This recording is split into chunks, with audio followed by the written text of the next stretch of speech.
Good. So, if I can recall it a bit, we were there into equity shares. We had understood the features of it. Today, we are going to look into the advantages and disadvantages of the equity shares as a source of finance from the perspective of the company. Uh, Before I move to some of the other sources of finance and the advantages and disadvantages from the company's perspective, let's go to some of the other features which are exclusively related to the equity shares only. We have understood the definition of it till now. Now, first one is the maturity of the shares. Now, let me tell you, my friends, that this is something which is permanent in nature, do not have the specific maturity, unlike the debentures or some other sources of finance which are taken only for a few number of years, right? uh, you take the loan from the banks and financial institutions for some specific period, but what is the period for which you take the equity shares? No, the companies which are issuing the equity shares are doing it permanently. Now, the person who do not want to remain the owner of equity share can transfer his or her stake to another person. That's a different matter. If it is a publicly traded company, then any person can transfer it through the mechanism of the stock exchange by using the demat accounts and everything. And if it is a private limited company, then also there are certain guidelines given by the Companies Act for the transferability of the shares. The articles of association as well as the memorandum of association are considered to be the rules of company which are governing the company's code of conduct and everything.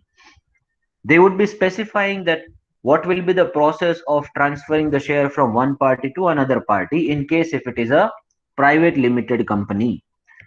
Well, so it's for the permanent period. Residual claim on income, my friends. The residual means the last claim, antim claim on the income. Once everything is paid to everyone, if something is remaining, then again you have a discretion whether to pay or not. So once everything is paid to everyone, who are the outsiders, the salaries are paid to the employees, the interest amount is paid to the debentures and the loans, all the expenses that we have incurred are paid to everyone, the taxes are paid to the government.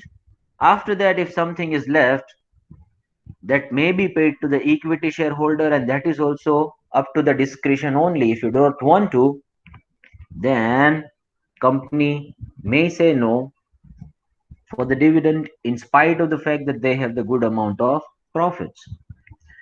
Third one is the residual claim on the assets. Ghar wale baad mein. Now, shareholders are considered to be the insiders. Shareholders are considered to be the owners of the company. When I say residual claim on the asset, that means when the company will be shutting down, say for example, the company is not working well, and assets of the company would be liquidated now because company will be shutting down. So whatever the assets that we have sold, we would have realized some amount of money from selling those assets. Say you have gathered some amount of money. Now to whom this money should be distributed and in which order? So all the liabilities which are outsiders liability should be claimed first, should be given the money first. So in that too, all the secured liabilities who had created some charge on you, they should be given the first preference to pay back their amount of money which is due.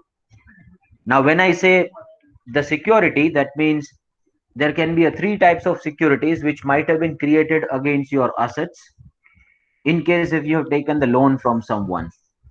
You must have observed that when you take the loan from anyone, it comes with some of the securities, right?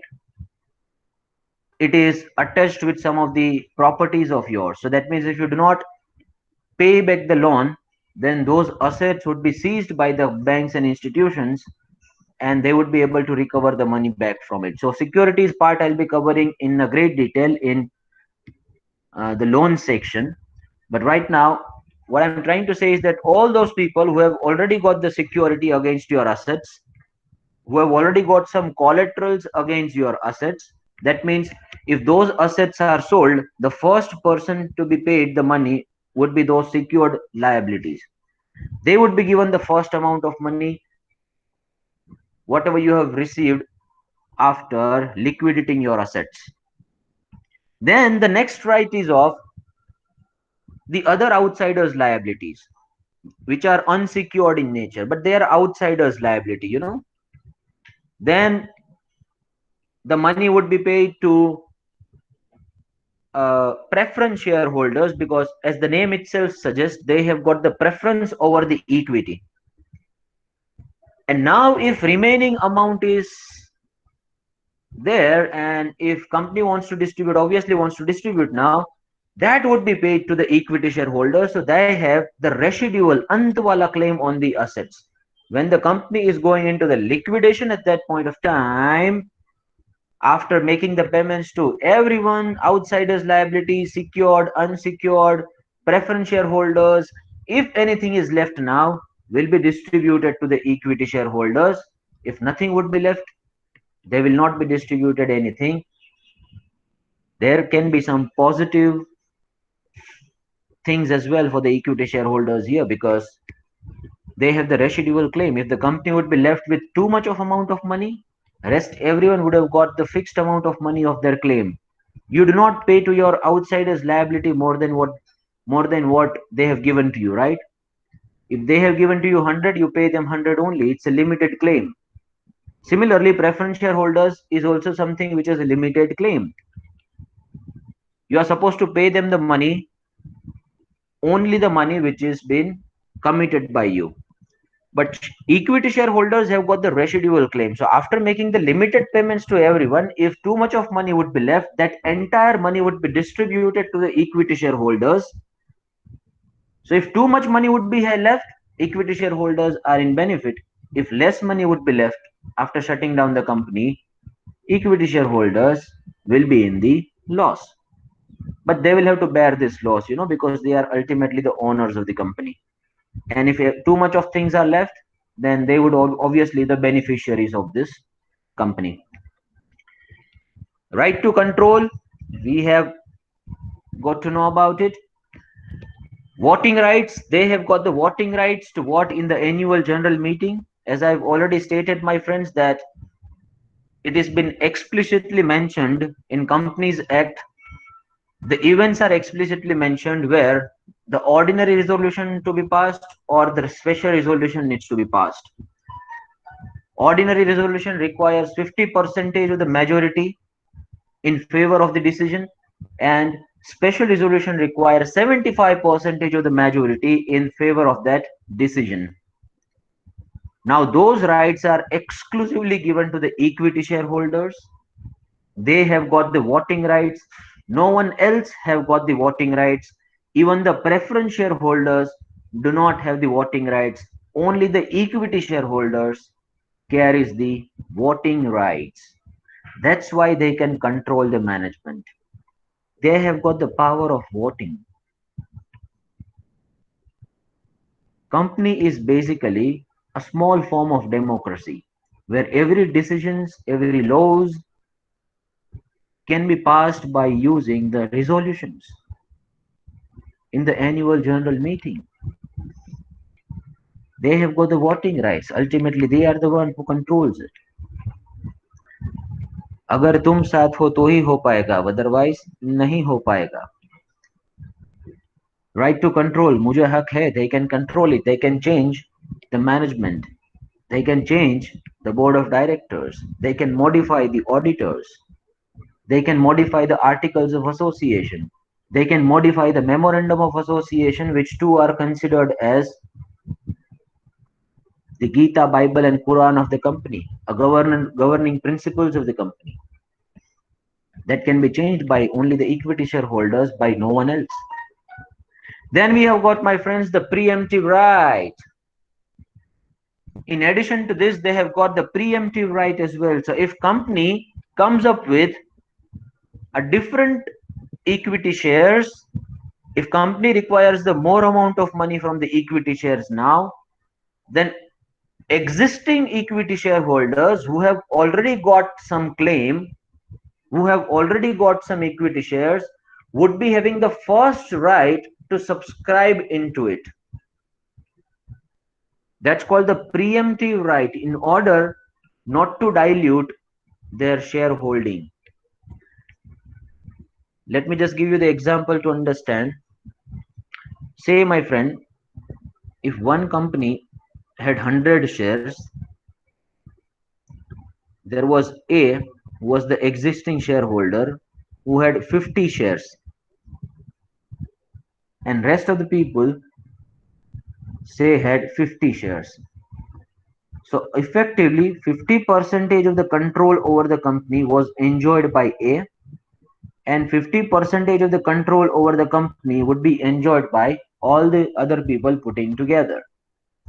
Now if company comes up with a new issue of equity shares, say 100 more, and they are issuing this 100 directly to all the outsiders.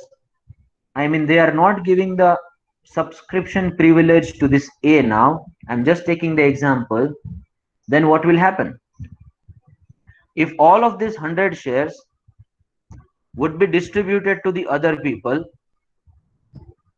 then other people would have the total of 150, and this fellow A would have the 50 shares which were as it is. Now what happens? That A was enjoying 50% of the shareholding. That means he was able to pass even the ordinary resolutions just by his own. He did not require the help of anyone for passing the ordinary resolutions. But now, out of the 200 shares which are actually there in a circulation, he is just holding 50. That's just a 25% of the total shareholding of the company. Now that effectively means the shareholding of that particular person A is reduced from 50% to 25%. In a simpler language, I can say that fellow number A has lost his 20% of the control over the company. Earlier, he was able to control the 50% of the company. 50% of the controlling powers were with him. Now it's just 25%. So that's called the dilution of the control. The control gets diluted. When the new equity shares are issued to the fresh people, at that point of time, the control of the existing shareholders gets diluted. So Companies Act gives the protection to the equity shareholders against the dilution. There has been a constant changes and modifications related to the preemptive rights, but as per the latest provision, now it is applicable to every company, including the private and the public. Earlier, there was a time where this preemptive right provision was applicable only for the 2 years after allotting the shares, but now they are applicable even before the 2 years of allotment of shares. So that means it is applicable to everyone in every situation, every condition. Now, if the company do not want to give the shares to the equity shareholders, then this should also be passed in a special resolution in the annual general meeting that we are coming up with the fresh issue, but will not be issuing anything to the equity shareholders. And if equity shareholders would be saying yes through the resolution, my friends, then there is no issue only, right? But no company can force them to issue the new equity shares to outsiders by diluting the shareholding of the existing shareholders. Basically, new equity shares can be issued out of these two things. One is by taking away the some share of portion from the existing shareholders. So you take away, say, 100 shares from the existing shareholders, and those shares are issued to the new public at large. That's the one way. So all the existing mandhatas, the big people, the gigantic people who are the promoters of the company, would be giving away their some stake, and that stake would be issued to the public at large. That's the one way. Another way is that company may issue the fresh equity. If it is existing shares taken away from one person, then it is something which is called as the buyback.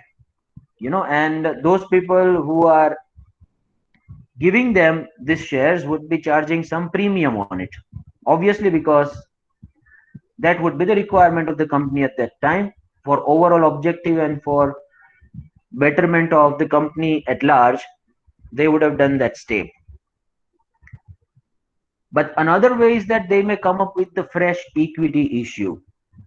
And in the fresh equity issue, the first right to get is to the existing shareholders as well, so that the control do not get diluted. So proportional distribution shall be done to the existing shareholders. Say you are coming up with a new 100 shares, that's fine, but those people who were the existing shareholders were holding 50% of the controlling power, right? So from the new equity share, again the 50% should be given to them first, and remaining 50% shall be issued to the public at large. Because if you will be issuing all this 100 to the public at large freshly, then that would result into the loss of control of the existing shareholders. So entire new equity stake which has been issued to the fresh, the controlling portion held by the existing shareholders, that portion should be distributed to them first from the new equity, so that their control do not get diluted. Again, let's take the last example. The 100 shares were there, 50% was control enjoyed by A, and 50% of the control was enjoyed by everyone else. They are coming up with the new equity shares of 100. So from this 100, the 50 should be first of all issued to A, so that if A would have 50 plus 50, so he would be again enjoying the 50% control over the company. So that's called as the preemptive right, can also be called as the subscription privilege. Just to avoid the dilution of the control over the company, this right is given to the equity shareholders. I hope everyone is able to get it. And the limited liability of the shareholders, that's also we have seen. They are bound to pay you only the money which the company has sought from the equity shareholder. If the company had sought 300 rupees, only that much of is the liability of equity shareholder, not a penny more. Not a single penny more would be paid by the equity shareholders on any of the occasions of loss or bankruptcy or shutting down the company or any of the negative occasions. So these are the exclusive features of the equity shares. May I have the confirmation from the students that we have got it? Everything? Confirmation, please. Vaishali, good. Miss Hemali, yes, good. Saraswati as well, good. Mr. Vishal, good. Thank you. Thank you so much. Let's move ahead towards the advantages and disadvantages, which would be the byproduct of the features only. So from the features only, the advantages and disadvantages would be built. Now we are thinking from the perspective of the company right now, as far as the advantages and disadvantages are concerned, because we are into the source of finance, and source of finance is of the company. So from the company's perspective, advantages and disadvantages are discussed, not from the equity shareholders perspective. Okay, so the first advantage, permanent source of finance. You are not supposed to pay them just in a few years to come. If you have taken the loan, you would be paying the installments on it. The constant repayment is happening over a period of time of the installments, which is not in this case because they are infused permanently. Yes, but those people who have got the shares, if they want to transfer their stake from one person to another person, they can.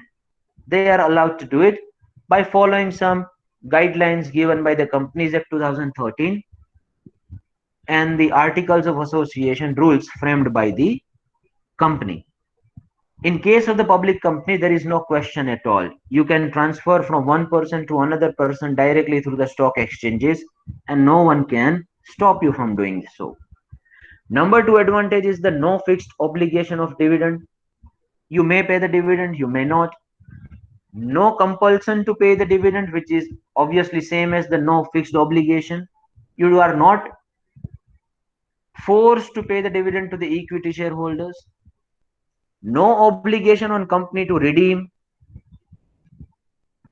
So after some number of years, company is not under a pressure to pay back the amount to the equity shareholders because it is the permanent source of finance. Yes, the buyback can be done, but that is something which is to be initiated by the company at their own will. If they do not have will to introduce a buyback, it's okay. And it is also up to the will of the person who is subscribing to the buyback. So buyback is basically taking away the shares of the existing shareholders by paying them some premium amount over and above their equity shares market value. Now I have already explained why company would be doing it in the last session. They want to increase their control. Existing promoters want to increase their control over the company. That could be a potential reason why they are doing the buyback from the general public. There could be some other benefits as well, that if buybacks are generally considered as the positive sign in the stock market, any companies coming up with a buyback may want to give the signal to the market that my prices are undervalued right now. So that gives the signals to the investors that the prices are undervalued, you should invest more in this company. Because if the company is ready to buy it at the 20 percentage premium, then existing market price 20, 25, whatever the premium they have decided over and above the market price, that gives the soft signal to the shareholders that company is ready to buy even at the 20 percentage premium than the current market price. So that it gives the signal that current market price deserves a better valuation. So equity shareholders might get a signal to invest more into the stock of this company. So there could be various other reasons for the buyback. If the company feels that my shares are right now undervalued, then company may take back the shares at the undervalued amount. Company can make the profit as well out of it. Let me give you the example. Say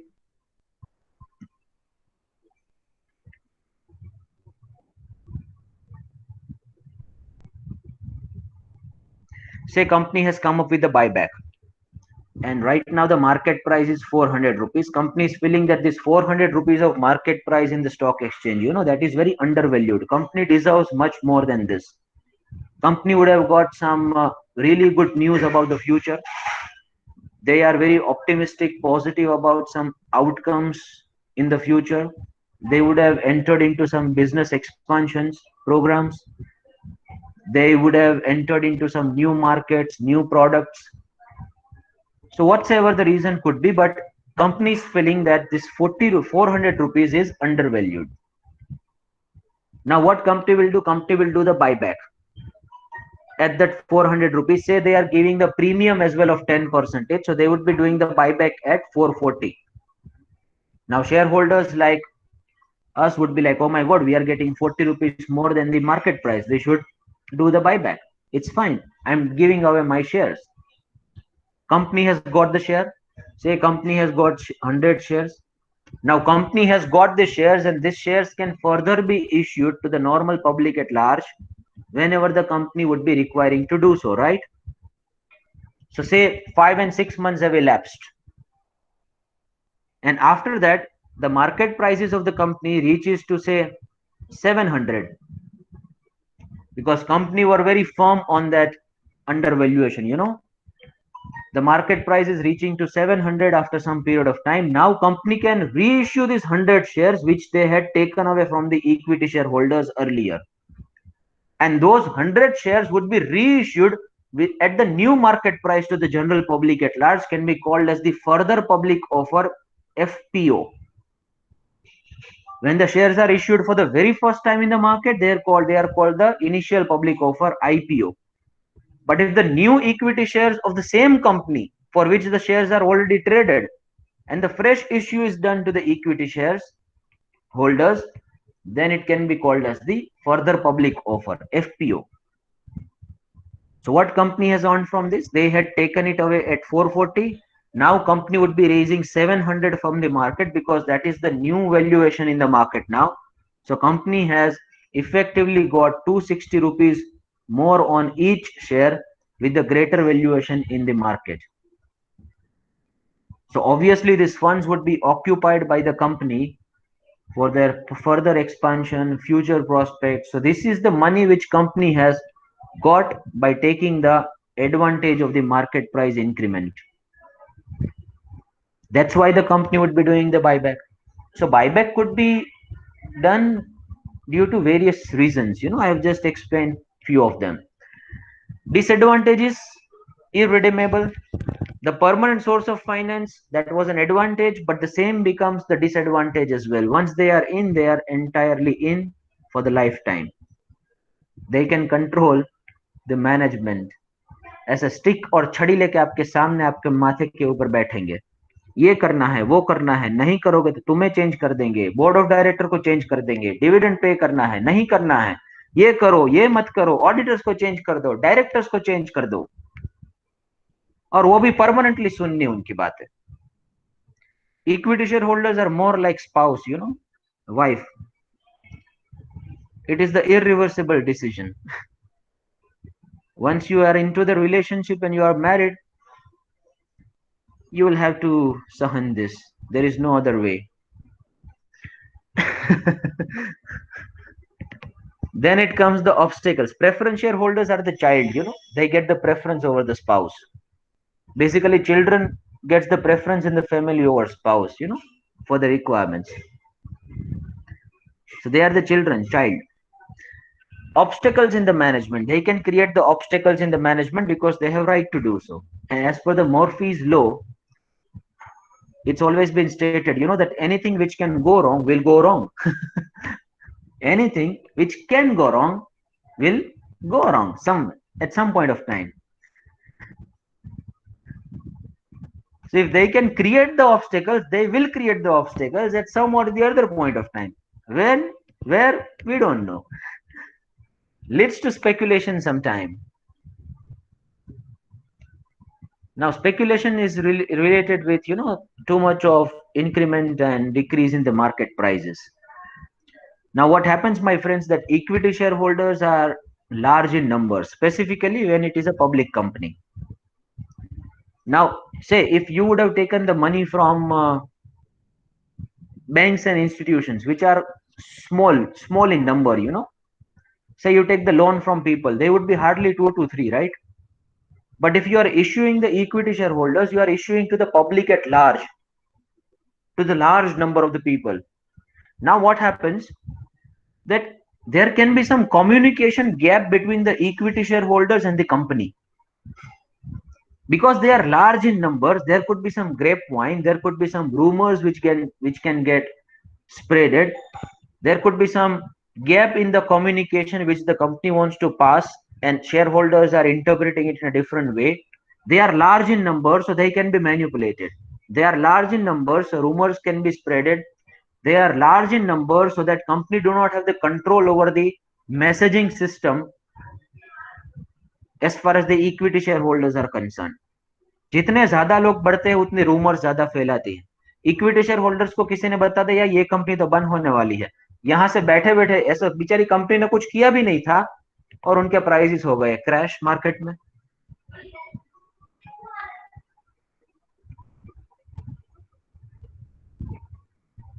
और यहाँ पे company ने कुछ किया ही नहीं है नया, लेकिन मार्केट में कुछ रूमर फैली, कंपनी के प्राइसेस हो गए ऊपर. There was one company called which had the name of oxygen in their name.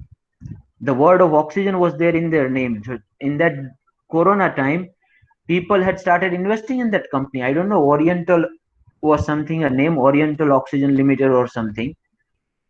But the reality was that they were not producing the medical oxygen at all. It was just a word which was coming in their name. People had started investing in it. There would have been some rumor among the group of people, that these people are manufacturing the oxygen. So nowadays there would be a great demand of oxygen in the market because of this. People had started investing in that company, and then after some time they had come to know that that company is not manufacturing the oxygen at all. So this everything can lead to a speculation because they are large in numbers. Rumors can be spreaded against the company. Rumors can be spreaded in the favor of the company as well to manipulate the prices. Say if some of the insiders people who are the management part, who are the part of the strategic team of the company, if they decide that, if they are the shareholders as well, they may utilize some of the information for the increment in the prices through their informal channels and networks. If they keep on passing some rumors, they keep on passing some price sensitive information which is obviously illegal right now, but they may do it because you cannot have the 24 by 7 CCTV camera on everyone, right? You cannot have such kind of surveillance of everyone in their everyone's action. So if some rumors are spreaded by those people, then the prices of these stocks would get increased. And if the prices of the stocks would get increased because of that rumor, which is in favor of the company, then what will happen? They are also the shareholders. So at some occasion, they might be booking the profits and they would be getting away from that company after that. Well, this is the insider trading. It is not as easy as I have explained. And insider tradings, where the price sensitive information is shared or is been used by the internal people of the management for their personal benefits, is chargeable to the heavy penalties. And the penalties are big in amounts. So the profit which you have made out of that price speculation, multiplied by 3 or 25 crores, whatever is the highest amount, would be paid by you as the penalty. So if you have just made the profit of 5 crores from this insider trading, then 5 crores or 25, whatever is the higher, would be paid by you as the penalty. Nowadays there could be some changes in this provision as well, but the penalties levied on the insider trading is quite huge. Well, but it may lead to a speculation. और बैठे बैठे company के price ऊपर या तो फिर नीचे हो सकते हैं. Though we assume that markets are perfect, investors are rational in nature, but that's far away from a reality. Investors are not rational in nature. हमारे तो पंडित जी ने कहा था कि हमें ये शेयर में इन्वेस्ट करना चाहिए, तो हमने उस शेयर्स को ले लिए. मेरा जो फ्रेंड है ना, वो तो मेरा भाई है, वो कभी मेरे बारे में बुरा नहीं सोच सकता, तो उसने कहा तो मैंने ले ही लिए शेयर्स. इस शेयर्स के अंदर है ना, मेरी राशि है तुल्ला, तो उस राशि के का नाम इस शेयर्स के अंदर आता है, तो मुझे उस राशि के शेयर्स ले लेने हैं. कहीं पे हमने हॉरोस्कोप पढ़ा और हॉरोस्कोप में से मालूम पड़ा कि हमें शेयर्स में इन्वेस्ट करना चाहिए, हमने इन्वेस्ट कर दिया. Whether they were over valued और under valued, we were not even aware about it. Investors specifically in India are not rational. But anyway, in overall market sentiment, we assume that the overall sentiment of the market is rational in nature. No fixed dividend. Now, no fixed dividend was the advantage as well, sir. How can you take it in the disadvantage?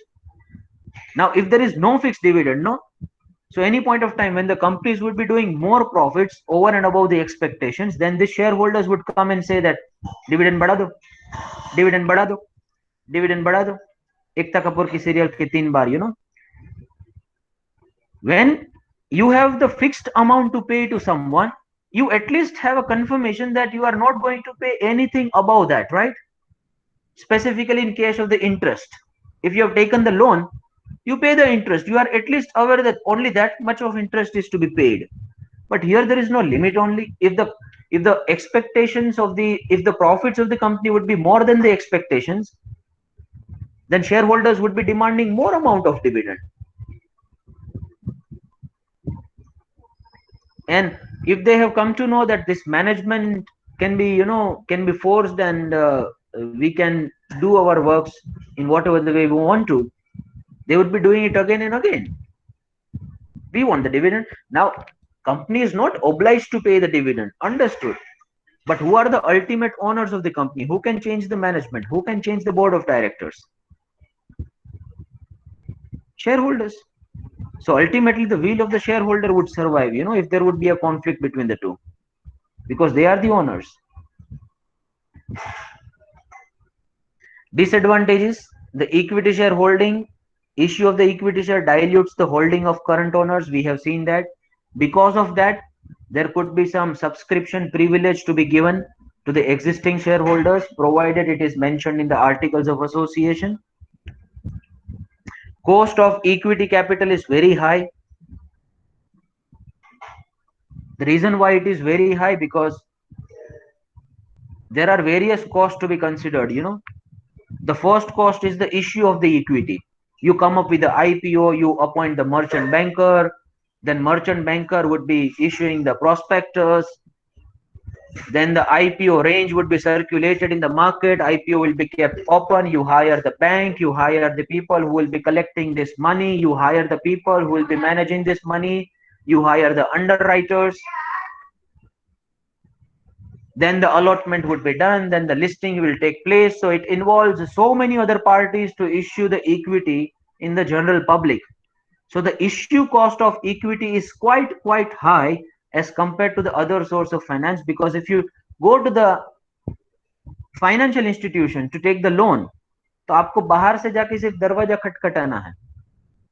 और अगर आप Chandulal, Tom D खेरी और मगनलाल नहीं हो, और आप मुकेश अंबानी हो, तो फिर बैंक वाले आपके पास आएंगे, बोलो बोलो बोलो बोलो क्या चाहिए, हम देते हैं आपको कुछ। ऐसे मीठे मीठे मीठे मार्केटिंग लैंग्वेज में बातें करेंगे आपसे कि आपको कन्विंस ही कर लेंगे।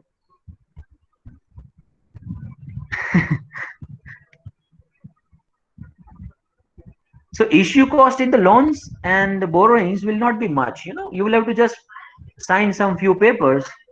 Once the loan would be sanctioned, it would be directly deposited in your account. So the issue cost, the process of issuing this loan is not much, is not so big as we have in the equity shareholders. You are supposed to take the permission from the annual general meeting, then you take the permission from the Securities and Exchange Board of India. If it is a public company. For private company, the regulations are not so stringent. But you take the permissions from all these authorities, and then you appoint the merchant bankers, then you appoint the underwriters who will be taking the responsibility of the under subscription. Then the prospectus would be issued, that public would be investing into it. Then the stock would be listed on one particular day. So that process is very large process, very lengthy process. That's why the cost is very high. That is the one point. Another point is that equity shareholders takes the risk, my friend. So when they are taking the risk, they expect the more amount of return too. Say, think from the perspective of the equity shareholder. They had the two options. Option number one, they can invest into a equity, or they would have invested into some fixed interest bearing security like fixed deposit or some government bonds or government security. So in government bond, government security, fixed deposit, they were earning some percentage of the return, right? Why they would be taking any kind of the risk here? They are first of all taking the risk of non-payment of dividend. They are taking the risk of fluctuation in the market prices. They are taking the risk of non-payment of capital at the time of liquidation as well. So when the company would be shutting down, the residual claim on the assets is of the equity shareholders. They have the last priority as far as the remaining assets are concerned.